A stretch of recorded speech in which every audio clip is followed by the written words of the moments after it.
कैसे हो दोस्तों, मेरा नाम है गुरजीत सिंह और आज हम लेके आ गए हैं कि डोमेस्टिक केयर में काम क्या होता है। और अगर आपने डोमेस्टिक केयर को ज्वाइन करना है तो कौन कौन सी चीज़ें हैं जो आपको बहुत ध्यान रखनी है, क्योंकि बहुत सारे लोगों ने डोमेस्टिक केयर का नाम सुना भी नहीं होगा और जिन्होंने सुना होगा उनको पता नहीं होगा कि एग्जैक्ट जो काम होता क्या है। तो आज का मेरा वीडियो है, मैं आपको बताऊंगा कि एग्जैक्टली वहाँ काम होता क्या है और आपने जब काम करना है तो या ज्वाइन करना है तो किन किन चीज़ों को ध्यान रखना है। अगर हमने इन चीज़ों को ध्यान नहीं रखा तो हो सकता है ये आगे चल के आपके लिए प्रॉब्लम क्रिएट कर जाए।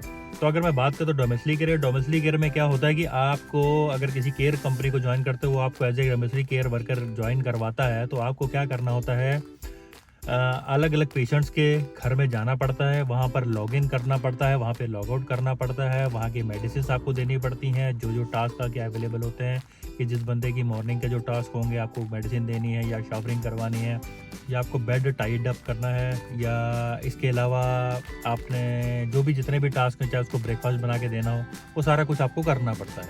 राइट, जैसे आपको किसी केयर होम में जाओगे आपको जो सारा कुछ वहाँ करना पड़ता है, सेम आपको डोमेस्टिक केयर में आके पेशेंट्स के घर पे आके आपको करना पड़ता है। लॉगिन करना है, सारे काम करने हैं, रिपोर्ट करनी है, रिपोर्ट बनानी है, लॉग आउट करना है, then you have to go to next call. अब इसमें क्या होता है, या तो आपकी कॉल 30 मिनट की होगी या 45 मिनट की होगी, डिपेंड्स किस जो पेशेंट्स है उसकी रिक्वायरमेंट क्या है। तो अब इसमें प्रॉब्लम कहाँ पे आ सकती है जो मैं आपसे बात करने वाला हूँ। तो इसमें 2-3 तरीके की प्रॉब्लम है। सपोज आप स्टूडेंट आए हो इंडिया से या किसी और कंट्री से, तो आपके पास अपना कोई ट्रैवल करने के लिए अपनी कोई कार नहीं है, अपना कोई स्कूटर नहीं है। तो होता क्या है कि सपोज़ एक घर में आपने पहली कॉल करी, आप आ गए, राइट, आप बस के थ्रू आ गए या किसी और के थ्रू आ गए और आपको दूसरी कॉल करनी है 4 माइल पे। अगर आपको दूसरी कॉल 4 माइल पे करनी है तो डेफिनेटली आपको बस टाइम पे नहीं मिलेगी। ऐसा नहीं होगा कि बस आपकी टाइमिंग के साथ चल रही होगी, उसके बीच में 30 मिनट का टाइम होगा। आपको हो सकता है कि 3 या 4 माइल जाने के लिए आपके पास 30 मिनट्स हो, क्योंकि नेक्स्ट कॉल आपकी 30 मिनट के बाद शुरू होनी है। अब आपको 30 मिनट्स उस कॉल को कंप्लीट करने के लिए पता लगे बस आपकी 20 मिनट आ गई, आपको उससे ज़्यादा पहुँचने में लग गया, ठीक है। तो ये बहुत बड़ा हेडेक हो जाता है, बहुत सारी प्रॉब्लम क्रिएट हो जाती है, आप टाइम पे नहीं पहुँच पाते हो। उसके बाद क्योंकि कॉल्स के बाद कॉल्स होती हैं, वो ट्रैवलिंग टाइम का एक कैलकुलेशन करके अपने एप्लीकेशन में डाल देते कि इस जगह से इस जगह तक जाने के लिए 30 मिनट लगने चाहिए।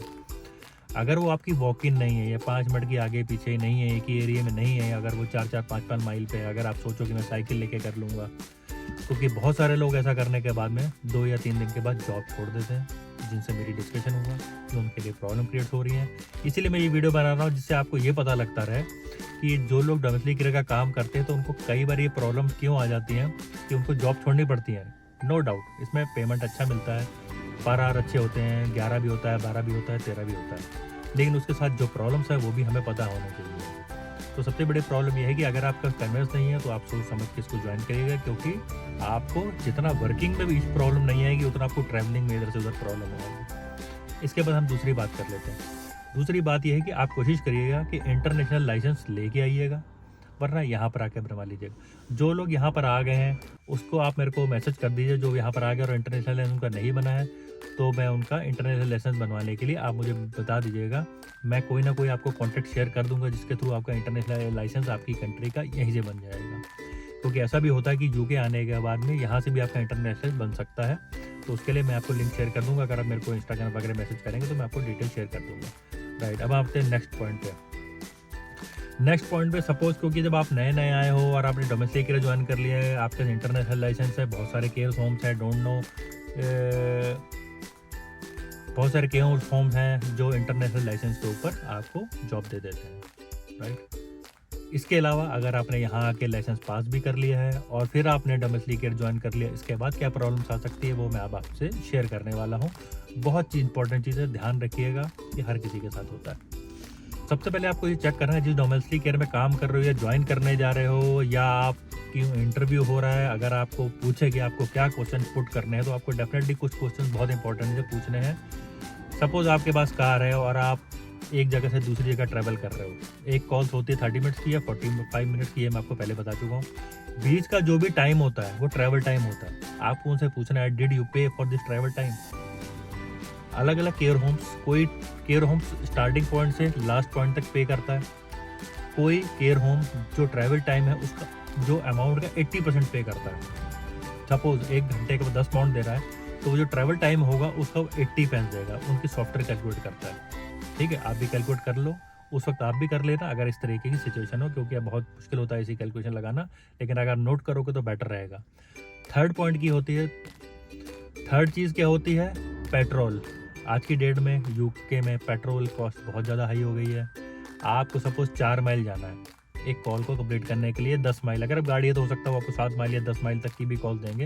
एक कॉल से दूसरी 30 मिनट्स की कॉल जाना है, 10 माइल आपको ट्रैवल करना है, तो आपको ये पूछना है कि आप जो मुझे फ्यूल एक्सपेंसेस दोगे वो कितना दोगे, राइट। एवरेज आज की डेट में जो फ्यूल एक्सपेंसेस है वो अराउंड पहले 20 होता था, अब ऑलमोस्ट 30 हो गया। ठीक है, कोई 30 भी दे रहा है, कोई 40 भी दे रहा है पर माइल। तो ये चीज़ आपको जरूर पूछ लेनी है। पता लगे आपने ज्वाइन तो कर लिया, लेकिन ज्वाइन करने के बाद में आपको पता लग रहा है कि जो आपकी जो ट्रैवलिंग टाइमिंग है उसकी आपको चार्जेस नहीं मिल रहे हैं, आपको फ्यूल कॉस्ट नहीं मिल रही है। तो हर केयर होम ने का अपना एक सिस्टम है, उनके अपने रूल्स हैं, किस कोई देते हैं या नहीं देते हैं। आपको ईयरली लीव्स कितनी मिलेंगी ये आपको कंफर्म कर लेना है। जब आप सारी चीज़ों पे सेटिस्फाई हो जाइए, तब के बाद जाके कि आप डोमेस्टिक केयर को ज्वाइन करिएगा, क्योंकि आपके ज्वाइन करने के बाद में इस तरीके के इश्यूज आएंगे तो आपको फिर जॉब छोड़नी पड़ेगी, और बहुत सारा मेंटल स्ट्रेस होता ही है कि आप एक जॉब को छोड़ के दूसरी जॉब को ज्वाइन करें। तो मुझे लगा कि मैं इस तरीके का वीडियो बनाऊँ और लोगों को अवेयर होना चाहिए कि डोमेस्टिक केयर ज्वाइन करने के बाद प्रॉफिट क्या है और लॉस क्या है। ठीक है, अगर आपको ये सारी चीज़ें, ट्रैवल टाइम मिल जाता है, आपको पेट्रोल का खर्चा मिल जाता है, पेट्रोल के एक्सपेंसेस जिसे कहते हैं एक्सपेंसेस मिल जाते हैं, तो ये आपका बेनिफिट है। और अगर नहीं मिलता है या बहुत सारी केयर कंपनी जो है नहीं देती हैं और बोलती हैं कि नहीं जी हम तो सिर्फ उतना ही पेमेंट करेंगे जितनी देर आपकी वर्किंग टाइम में होंगी, वो 45 मिनट्स और 30 मिनट्स, तो इसमें आपको कॉस्टिंग कम मिलेगी और थोड़ा सा मेहनत ज़्यादा लगेगी और पैसा कम मिलेगा। तो ज्वाइन करने से पहले ये कुछ पॉइंट्स आप ज़रूर कंफर्म कर लीजिएगा जहाँ भी आप ज्वाइन करें। इसके अलावा केयर होम से रिलेटेड आपके मन में कोई और क्वेश्चन हो, आप मेरे को कमेंट बॉक्स में डाल सकते हैं, इंस्टाग्राम पे मैसेज कर सकते हैं। मिलते हैं नेक्स्ट वीडियो में। लाइक शेयर सब्सक्राइब करना मत भूलिएगा। Thank you.